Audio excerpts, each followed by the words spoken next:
कुरान और हम खुद नहीं समझ पाते हैं, अपने अंदर इतनी सलाहियत नहीं है, खुद समझ नहीं जाएंगे तो इधर उधर निकल जाएंगे, जैसे बहुत सारे निकल गए। साहब ने कहा आप तर्जमे से पढ़े, मैं कहता हूँ सिर्फ तर्जमे से कभी कुरान को मत पढ़िएगा, आप हिदायत की तरफ नहीं आएंगी बल्कि गुमराही की तरफ चली जाएंगी। कि तिलावत कुरान करना तो हर बंदे का हक है, लेकिन अगर वो तिलावत के साथ तर्जुमा भी पढ़ना चाहता है तो उसे चाहिए वो किसी आलिम की ज़ेरे निगरानी पढ़े। फायदा है, बगैर उस्ताद के नुकसान भी है। जी जरा तसव्वुर करें कि गैर मुस्लिम आपके पास आए और कहे कि तुम अपनी मुकद्दस किताब कुरान पाक को बराह रास्त मत पढ़ो वरना तुम गुमराह हो जाओगे या इधर उधर निकल जाओगे, तो आप उस शख्स को क्या जवाब देंगे?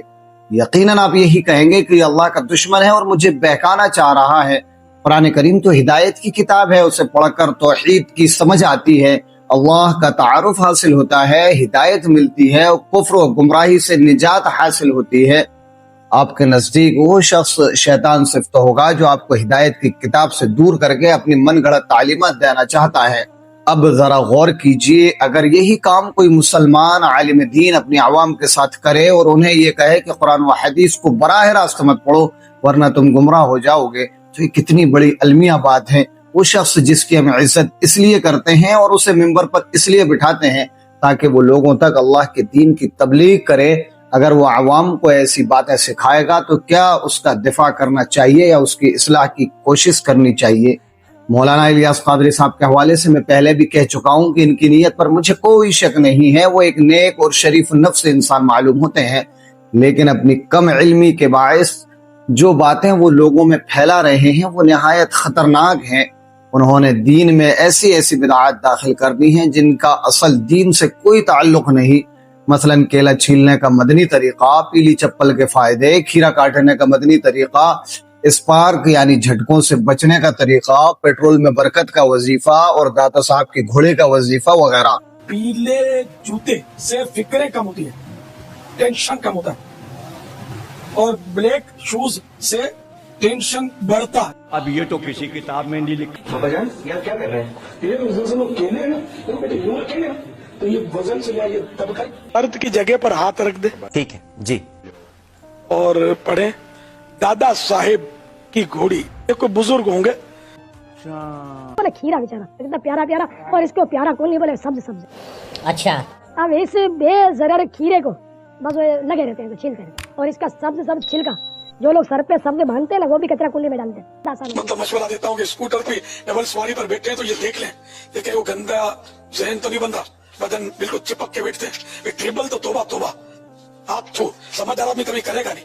ये ट्रिबल सवारी इतना खतरनाक, ये चिपक कर बैठते हैं, और स्पार्किंग नहीं होती हो ये बहुत मुश्किल है। क्या बोला तूने? और स्पार्किंग नहीं होती हो ये बहुत मुश्किल है, बिल्कुल यानी कि ऐसा नहीं क्या करें। ये सब चीजें दीन नहीं है बल्कि इस्लाम का मजाक उड़ाने के मुतरादिफ हैं जो कि कम इल्मी की बिना पर किया जा रहा है। जरा सोचिए कि गैर मुस्लिम जब ये सब देखते होंगे तो उन पर क्या तासुर पड़ता होगा।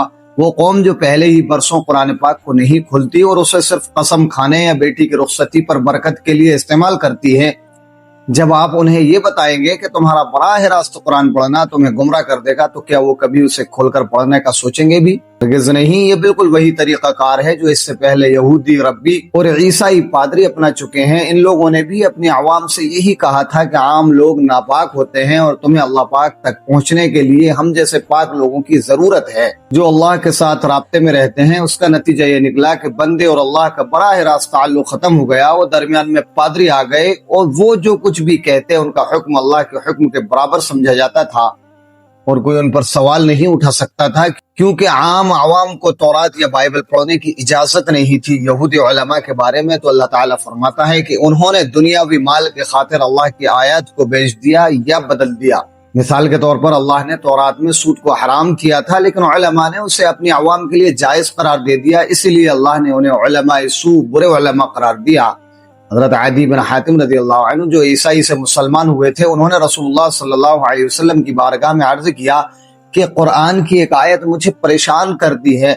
सूरह तौबा की आयत नंबर 31 में अल्लाह फरमाता है कि ईसाइयों ने अपने पादरियों को अपना रब बना लिया था, लेकिन अल्लाह के रसूल सल्लल्लाहु अलैहि वसल्लम हमने तो कभी अपने पादरियों को रब का दर्जा नहीं दिया। रसूलुल्लाह सल्लल्लाहु अलैहि वसल्लम ने फरमाया कि उनकी कही हुई हर बात पर तुम आंखें बंद करके यकीन नहीं करते थे, जिस चीज को वो हराम कहते तुम उसे हराम मान लेते और वो जिसे हलाल कहते तुम उसे हलाल मान लेते। उन्होंने अर्ज किया जी हाँ बिल्कुल ऐसा ही था। अब सल्लल्लाहु अलैहि वसल्लम ने फरमाया यही तो उन्हें रब मान लेना है, यानी अल्लाह के हुक्म के मुकाबले में किसी इंसान के हुक्म को तरजीह देना। आज भी कुछ लोग यही चाहते हैं कि मुसलमान कौम उन्हें उन पादरियों की तरह अंधाधुंध मान ले और कुरान व हदीस को खुद ना पढ़े ताकि उनकी इजारादारी और नजराने खतरे में ना पड़े। दरअसल उनकी नजर में जिसे वो गुमराही कहते हैं वही हमारी असल हिदायत है। जो लोगों से तनकीद पर दलाइल के बजाय गालम गलोच करते हैं, मैं उनसे सिर्फ इतना कहूंगा कि बरोज़ क़यामत आपको अपनी कब्र में खुद जवाब देना होगा। वहां कोई पीर या मुक्तदा बचाने नहीं आएगा, वहां मुनकर नकीर को ये दलाइल नहीं दे सकेंगे कि वसीला क्या होता है। इसी जहालत की वजह से आज हमारी कौम में बिदाअत, तोहम परस्ती और मज़ारों पर सजदे आम हो चुके हैं। बुजुर्गों की मनगढ़ंत करामात सुनाकर उन्हें अंबिया और माअज़ अल्लाह के बराबर खड़ा किया जा रहा है। अगर कोई एक बार कुरान को समझ कर पढ़ ले तो वो शिर्क करने के बजाय जान देना बेहतर समझेगा। सबसे बड़ा मसला वसीले के नाम पर शुरू किया गया है। कुरान इस तसव्वुर को रद्द करता है। अल्लाह फरमाता है जब मेरे बंदे मेरे मुताल्लिक आपसे पूछें तो बता दें कि मैं उनके बहुत करीब हूँ। यहाँ किसी वसीले का जिक्र नहीं। मुझसे मांगो मैं तुम्हारी दुआ कबूल करूंगा।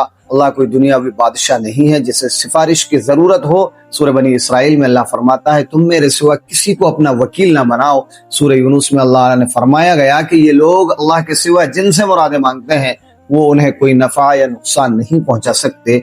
और ये दावा करना कि ये हमारी सिफारिश करेंगे शिर्क की गंदगी है। जो शख्स ये वाज़ेह कुरानी आयत पढ़ लेगा क्या वो कभी पीर परस्ती या गुमराही में पड़ सकता है? यही वजह है कि अवाम का कुरान को समझना इन लोगों की इल्मी मौत है। अब भी वक्त है कि अपनी आंखें खोलें, अपनी आखिरत की फिक्र करें और इन लोगों के हाथों ब्रेन वॉश मत हों। दुआ है कि अल्लाह ताला हमें गुमराहियों से बचाए और हमारा खात्मा ईमान पर फरमाए। अगर आपको वीडियो से जरा सी भी समझ आई हो तो अपने उस दोस्त तक शेयर कीजिए जो अंधाधुंध किसी पीर फकीर या मजार पर जाता है, किसी पीर फकीर को मानता है। कुरान हमारे लिए सीधा रास्ता दिखाता है। अल्लाह ताला ने सूरह फातिहा में शुरू में फरमा दिया इहदिनस सिरातल मुस्तकीम सिरातल लज़ीना अनअमता अलैहिम। सिरात मुस्तकीम हमें सीधा रास्ता दिखाने आया है, हमें उंगली पकड़ कर ये सीधे रास्ते पर लेकर चलता है। और हम दुआ करते हैं हर नमाज में कि हमें उन लोगों के रास्ते पर चला जिन पर तेरा इनाम नाज़िल हुआ। कोई पीर, कोई फकीर, कोई नजराने, कोई न्यास, किसी की अल्लाह को जरूरत नहीं है। अल्लाह को जरूरत है तुम्हारी मानने की, तुम्हारे तौबा करने की और तुम्हारे अल्लाह के सामने हाथ उठाकर मांगने की। अल्लाह ताला से दुआ है कि अल्लाह ताला मुझे और आपको सही समझ अता फरमाए। वीडियो जरा सा भी इंफॉर्मेटिव लगा है तो शेयर जरूर कीजिएगा, चैनल को सब्सक्राइब करके वीडियो को लाइक जरूर करें।